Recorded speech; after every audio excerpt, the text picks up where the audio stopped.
Di pinggir jalan yang padat lalu lintas, Pak Darto memulai rutinitas hariannya sebagai penjual gorengan.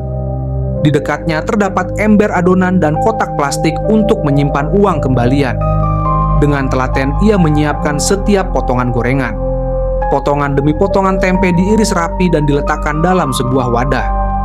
Kalau irisannya pas, gorengan jadi lebih renyah, gumamnya sambil membayangkan hasil gorengan yang akan menggoda selera pelanggannya. Setelah tempe diiris, Pak Darto mulai mencampur adonan.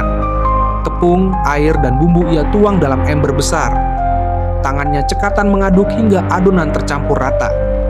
Potongan tempe dicelupkan ke dalam adonan hingga seluruh bagiannya tertutup sempurna. Saat tempe-tempe itu masuk ke dalam minyak panas, bunyi gemerisik menenangkan terdengar, seolah menjadi tanda bahwa semuanya berjalan lancar. Tak lama, beberapa pelanggan mulai berdatangan, termasuk seorang ibu dengan anak kecil yang sudah menjadi pelanggan setianya. Dengan senyuman ramah, Pak Darto melayani setiap pelanggan, terkadang menjelaskan bahan yang ia gunakan pada gorengan buatannya. Baginya, kepuasan pelanggan adalah prioritas utama. Menjelang malam, Pak Darto mulai berkemas. Ia membersihkan alat-alat masaknya, menyusun uang hasil jualannya, dan menutup gerobaknya dengan terpal. Setelah memastikan semuanya aman, ia mengunci gerobak dan pulang dengan membawa perlengkapan yang harus disiapkan kembali untuk esok hari. Malam itu, Bu Lastri, pemilik warung di seberang tempat Pak Darto berjualan, melihat sesuatu yang aneh.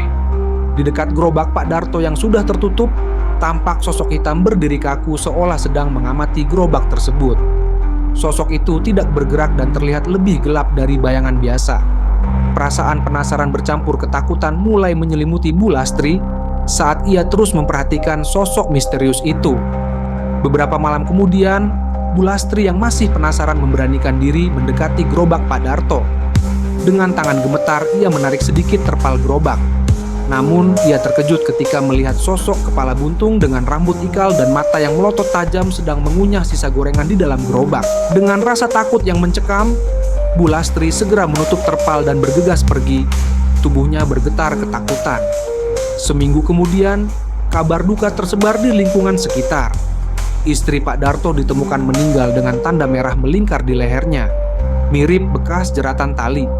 Bu Lastri teringat sosok kepala buntung yang dilihatnya seminggu lalu, menghubungkannya dengan kejadian ini, dan bertanya-tanya apakah ada hubungan antara sosok menyeramkan tersebut dengan kematian istri Pak Darto. Sejak kejadian itu, Bu Lastri memilih untuk menutup warungnya lebih awal, menghindari malam hari yang penuh ketakutan. Desas-desus mulai beredar di masyarakat tentang dugaan Pak Darto menggunakan ilmu pesugihan agar dagangannya laris. Sosok hitam yang sering terlihat dianggap sebagai akibat dari praktik tersebut. Meski takut, Bu Lastri melanjutkan kesehariannya dengan was-was, berharap tidak akan melihat sosok mengerikan itu lagi. Di tengah kesunyian malam yang terasa berbeda, Bu Lastri seringkali berdiri termenung di depan warungnya, memandangi tempat kosong di mana dulu Pak Darto biasa berjualan. Meskipun ketakutan mulai mereda, bayangan sosok misterius itu masih melekat dalam pikirannya, seolah ada yang belum terselesaikan di balik kejadian aneh yang ia saksikan.